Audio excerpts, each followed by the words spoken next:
ఒకానొకప్పుడు విశాలమైన సముద్ర తీరంలో తుక్ముకి అనే చిన్న పక్షి నివసించేది. అది తన గుడ్లను సురక్షితంగా ఇసుకలో పొదిగింది. కాని అహంకారంతో నిండిన సముద్రం తన శక్తిని ప్రదర్శిస్తూ ఒక భయంకరమైన అలతో ఆ గుడ్లను తనలోకి లాగేసుకుంది. తుక్ముకి గుండెల్లో అంతులేని కోపం, పట్టుదల రాజుకుంది. ఒక్కొక్క చుక్కతో ఈ సముద్రాన్ని ఖాళీ చేస్తా అని శపథం చేసింది. తన చిన్న ముక్కుతో సముద్రపు నీటిని బయటికి పోయడం మొదలుపెట్టింది. అసాధ్యమైన పని అందరూ చూసి నవ్వారు. కాని తుక్ముకి పట్టుదల చూసి మొదట ఎగతాళి చేసిన ఇతర పక్షులు చివరకు ఆమెతో కలిసి సముద్రాన్ని ఎండబెట్టడానికి పూనుకున్నాయి. ఈ అపూర్వ సంఘటనను దేవతల అధిపతి అయిన గరుడు గమనించాడు.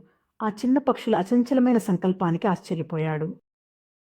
గరుడు ఆగ్రహంతో సముద్రుణ్ణి హెచ్చరించాడు. ఆ గుడ్లను వెంటనే తిరిగి ఇవ్వమని ఆదేశించాడు. లేదంటే సముద్రాన్ని పూర్తిగా ఇంకిపోయేలా చేస్తానని బెదిరించాడు.